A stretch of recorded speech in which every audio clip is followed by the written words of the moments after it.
امام مسلم رحمت الله علیه یو ډېر لوی روایت نقل کړی دی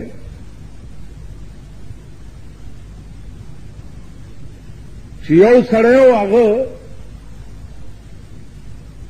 یو کم سل قتل کړي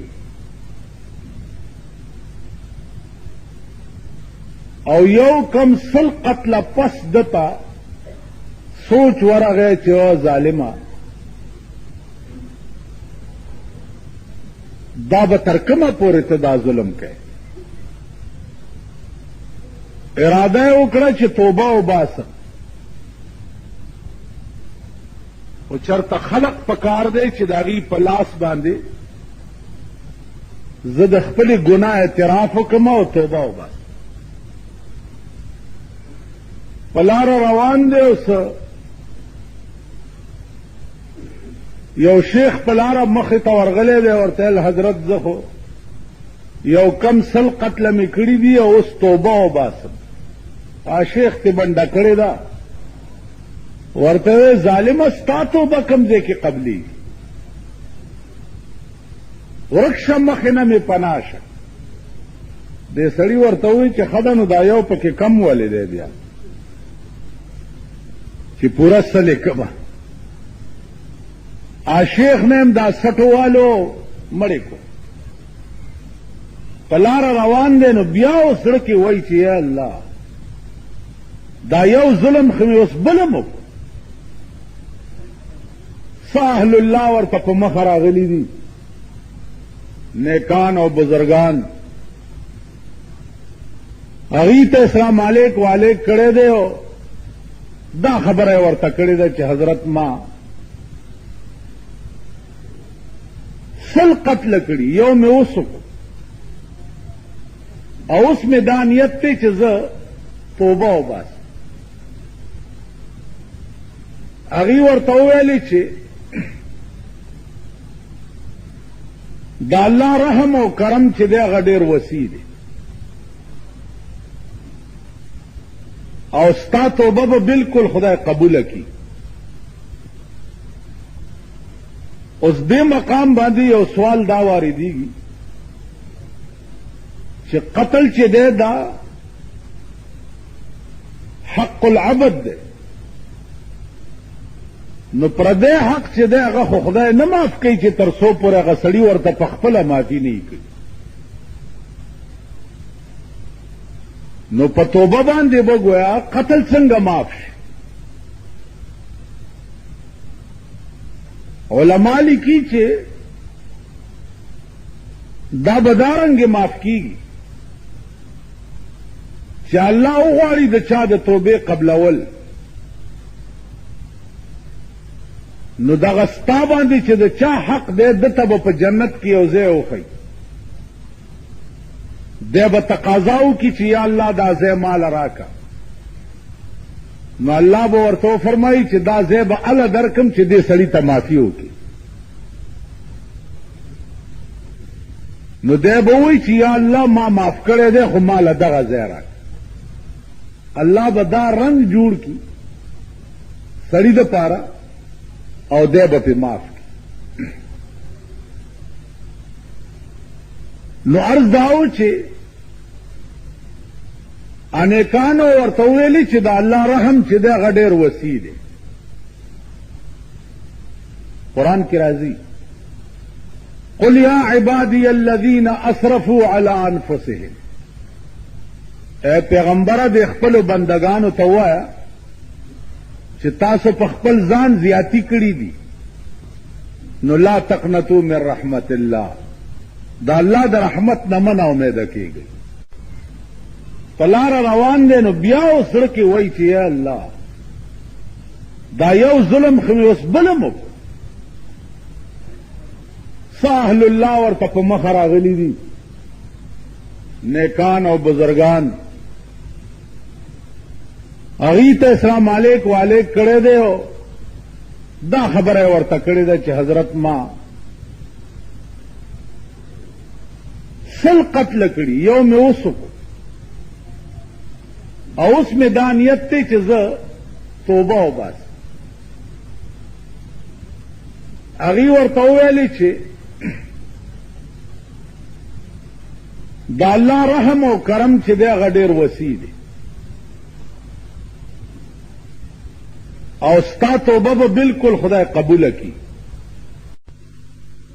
هغه بزرګانو چې دې سړي ورته وایي چې اوس مې اراده د توبې وکړه، ویلی هغه مخامخ د نیکانو کلی دی، دې ته ورشه او پاک خلق پکې اوسېږي، هلته به توبه وباسي او خدای به یې قبوله کړي. چې دی روان شو لاره کې وله مرګ راغی او سات یې قبض شو. سا چې تې وته نو ده دا سینه د هغه نیکانو د کلي طرف ته کړه چې خدایه ته پې پوهې چې ما خو اراده د توبې کړې وه، اوس مخکې ته پوهېږه او ستا کار دی. چې سات یې ورته د رحمت او د غضب ملایکې وله رالې، د غضب ملایکو وی چې روح یې وړو سجین ته، سل قتل یې کړي. د رحمت ملایکو وی د اراده یې د توبې کړې وه، مونږ یې روح علیین ته وړو. د دواړه قسمه ملایکو پې جګړه شوه. چې پې جګړه شوه الله ثالثي وکړه منځ کې چې جګړه مه کوئ، دا سړی وګورئ چې د کوم ځای نه را روان دی د قتلونو ځای تر هغه ځای هم لار ناپ کوي، او چې کوم ځای ته روان دی تر دغه ځای هم لار ناپ کوي. که د نیکانو کلي ته نږدې وي نو د رحمت ملایکې دې یوسي، او که د قتل ځای ته نږدې وي نو د غضب ملایکې دې یوسي. ملایکو ناپ شروع کو او الله د هغه نیکانو کلی یو لیشت ورته را نږدې کړو، ثابت کلی را نږدې کړو ورته. چې را نږدې کړو نو د ده لاش چې د نیکانو کلي ته نږدې و نو د رحمت ملایکو وګټله او د غضب ملایکو بایلله، روح یې هغې واخیستو علیین ته یې وړ. خالي په اراده د توبه به، لیکن چې صداقت سره وي، په رښتیا سره وي. داسې نه لکه قرآن ویلی دی چې ان الذین کفروا ثم آمنوا ثم کفروا ثم آمنوا ثم کفروا، ایمان روڑی بیا کافر شي، بیا ایمان روڑی بیا کافر شي. نو دغه خلقو ته خدای وایي چې خده سمیږئ خو نه، خو ټیک شئ. که نه ټیک کېږي فمن یکفر بعد منکم فإني أعذبه عذابا لا أعذبه أحدا من العالمين. دسې عذاب بدر کم په خپل ذات مې دې قسمي چې په خپل خدای کې مې دسې عذاب بل چاله نه ورکړ. ټیک شي عزیزانو، د هغه ګرفت بیا داسې وي، الله دې امان راکړي چې یو ځل دې راونیسي، د هغه رانیولی ډاکټران به درته ولاړي، اکسیجن به درته لګېدلی وي، ګلوکوسونه به درته خېجولي، زړه ته به دې مشینونه لګېدلي وي، او ته به الوداعي سلګی وهې، ته به بل جان ته روان او ډاکټران به دې دې خوا راکاږي. مولانا روم وایي چون قضا آیت طبیب ابلا شود، چون قضا آیت طبیب ابلا شود، آن دوا در نفع خود گمراه شود. قضا راشي ډاکټر قمقل شي، کومه دوايي چې د فائدې د پاره وي هغه په منونو درواړی، ا دوايي بې فائدې وګړي. اسم خلاصه د ټول باس دا ده چې توبه د مسلمان تر کومه وخته پورې قبلیږي او توبه د کافر چې دا هغه تر کومه وخته پورې قبلیږي.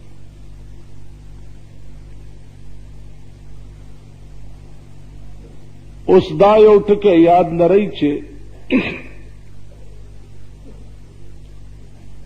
زمونږه د ملک یا زمونږ د خلقو په اصطلاح کې توبه دا خلق دی ته وایي چې غوږونه ونیسي او وایي چې توبه مې ده. نور په 16-15 نه چې توبه وایي څه شي ده. نو د توبې متعلق یو بنیادی ټکی زده کوي انشاءالله چې هغه به ټول ژوند کې درته کارآمد کیږي. د توبې تعریف دا ده چې التوبة الندامه. توبه څه ته وایي؟ توبه وایي گویا کې په خپلو بدو پیمانه کېدل. د سړي نه چې څه بد وشي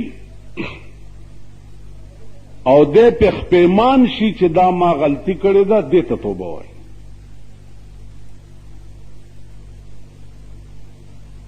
یو په بدو باندې ډټیاوېدل، بد کول او هغې نه بعد دا ویل چې ما ښه وکړه، یو دا صورت دی. یو دا صورت دی چې توبه دې وکړه، ګناه دې وکړه او تخپیمانه شوې، یو دا صورت.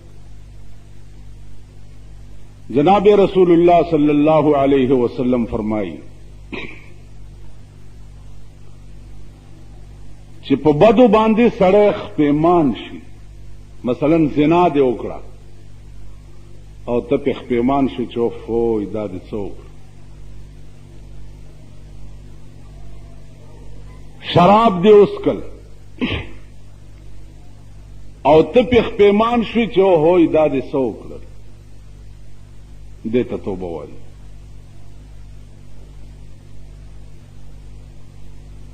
یو دا چې شراب دې وڅښل او ته وایې چې یاره ما ښه وکړه. زنا دې وکړه او ته وایې چې ما ښه وکړه، یو دا صورت. صورت اول گناہ دې وکړه او ته په خپیمان شوې، نو التائب من الذنب کمن لا ذنب له. توبه ایستونکی د ګناه نه داسې دی لکه چې ده دا ګناه ډو چرته کړې نه وي.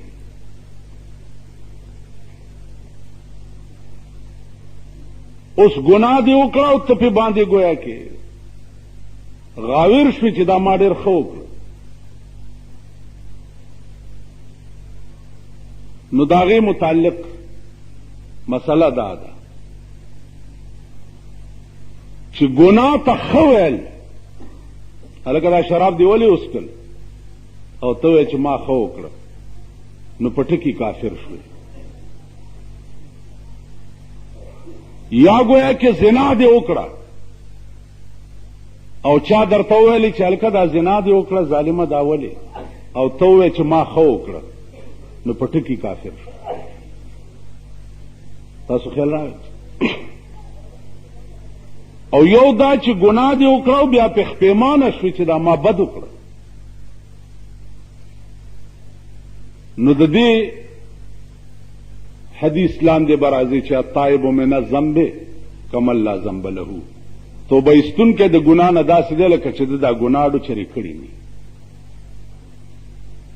نو توبه څه ته وایي؟ التوبة الندامه. توبه وایي دې ته چې سړی په خپلو بدو خپیمان شي. دریم صورت دا دی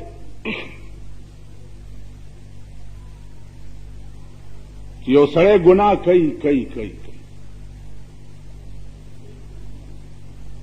هغه حد ته ورسي چې دی د اسلام نه بهر شي. په ګناه باندې غاویر وي، ګناه ورته ډو څه شی نه ښکاري. قرآن کې راځي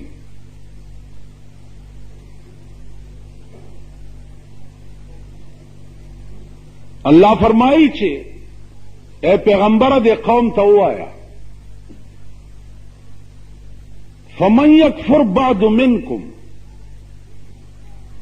که دین بعد مرانه وکړو،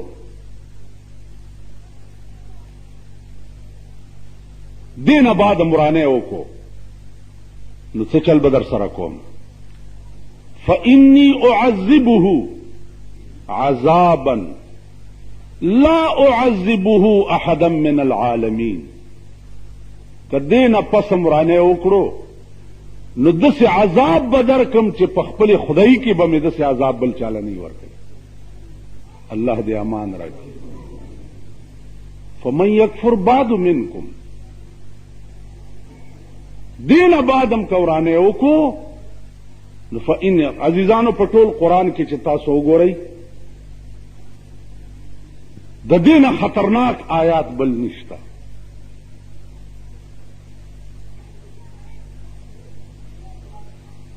چې دا الله غوندې شان، داغه غوندې قوت، داغه غوندې جلال، داغه غوندې زور، خالق کائنات ادر ته وایي چې سم شه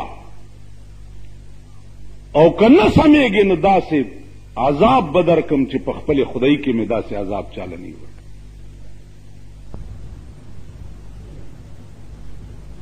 نو زه تاسو ته ایمانی وایم چې زما قرآني مضامین څومره د نظره تیر شوي دي، څومره، نو زما زړه چې پکې بوګنیږي او ګبراویږي هغه واحد دا آیات دی، فإني أعذبه عذابا لا أعذبه أحدا من العالمين. په عالمین کې به مې داسې عذاب چاله نه ورکړی لکه چې تاله به در کوم که دې نه پس دې ورانې وکړه. عزیزه نن مونږه غرور کیو، تکبر کیو، آسمان نہ گورو، زمکہ نہ گورو. حضرت علی فرمائی یا من بدنیا اشتغل، یا من بدنیا اشتغل قد غرہ طول الامل لا موت الا بالاجل والقبر صندوق العمل. یا من بدنیا اشتغل، اے هغه څوک چې ته په دنیا باندې غاوره یې، په دنیا باندې دومره غاوره او سترګې در باندې پټې دي چې الله نم بے نیاز شوې، رسول نم بے نیاز شوې، کائنات نم بے نیاز شوې، د خدای د پکړ او د گرفت نم بے نیاز شوې. یا من بدنیا اشتغل، په دنیا کې دومره ورننوته او غرقې چې هر څه در نه هیر شو، نو قد غره طول الامل. دا من چې دی دا غاور کړی دی اوږدوالی د عمر، د ده دا خیال دی چې ته به ټول عمر ژوند دی او په دغه مزو به دې سر کي.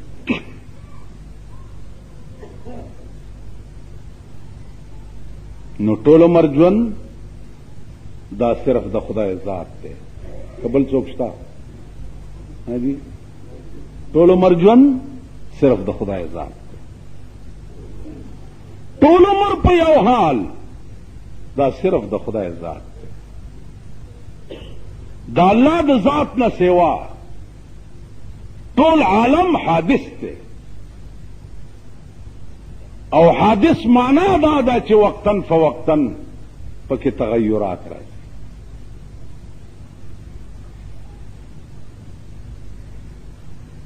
رحمان بابا یو ډېره ښکلې قصیده ده، هغه وی اے عاقل غوږونی سماتا مرګین پریدي سړی خپل رضا تا. مرګ راشي ستا رضا چرته چې زه دې مړ شم، د چا رضا یې چې زه مړ شم؟ تاسو مرګ ته خوشحالېږئ؟ چا رضا یې؟ موسی علیہ السلام خدای پاک ته وی چې یا الله ما چې کله مړ کې ما نه به تپوس کې او ډېر اوږد عمر راکړه. ویلې ښه ده، د اس په ملا لاس کېږده چې ستا د لاس لاندې څومره ویښته راله نو د ویښته په سر به یو کال عمر در کوم. عزیزونو د اس ملا به تاسو لیدلي که نی؟ اوس چې بار لاړ شئ چېرته وګورئ، د لاس لاندې لکونه ویښته راځي، لکونه ویښته. نو الله ته وفرمایل موسی علیہ السلام چې یا الله که دام خلاص شي بیا؟ ویل بیا به دې مړ کوم. ویل لکونه کاله چې تیر شي بیا به مې مړ کې؟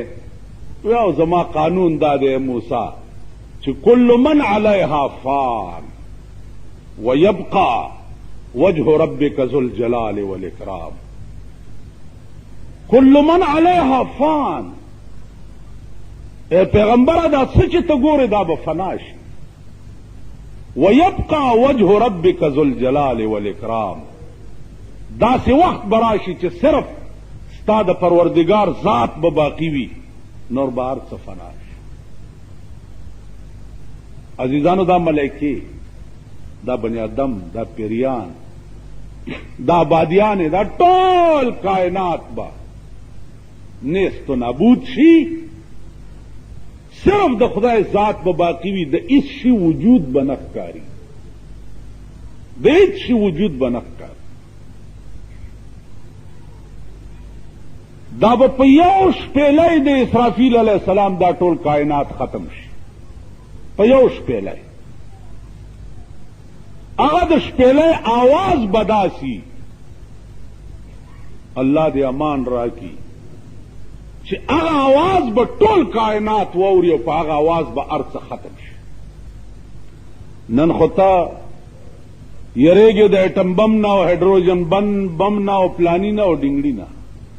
د اسرافیل د یو شپېلۍ آواز به هغه ایټم بم وي چې کل کائنات به ذره ذره شي او کل کائنات به ختم شي. دا اسمانونه دا به څه شي؟ قرآن کې راځي یوم یجعل الولدان شیبا السماء منفطر به. یوم یجعل الولدان، اے پیغمبره د قیامت داسې ورځ ده چې او بګرځي پکې الکان د ډېر هیبت نه به الکان پکې سپینګري شي. الکان به د ډېر زور او د ډېر رعب نه سپینګري بشي. یوم یجعل الولدان شیبا، الکان به سپینګري شي. السماء منفطر به، او اسمان به ټوکړي ټوکړي شي او په دې ځمکه به راوغورځي. او کان وعده مفعولا. اے پیغمبره دا ستا وعده د خدای وعده چې ده دا داسې وګڼه لکه چې تیر شوي، که چې قیامت خو به آینده راځي، نو تیر شوی حال چې دی هغه ډېر یقیني وي او رښتیا وي په نسبت سره راتلونکي حال ته. نو الله فرمایي کان وعده مفعولا. اے پیغمبره ستا دا د خدای وعده چې ده دا داسې ده لکه چې وړاندې دا کار شوی. نو عرض مې دا و چې هغه کم شی دی د غرور چې مونږ به پې غاوره یو.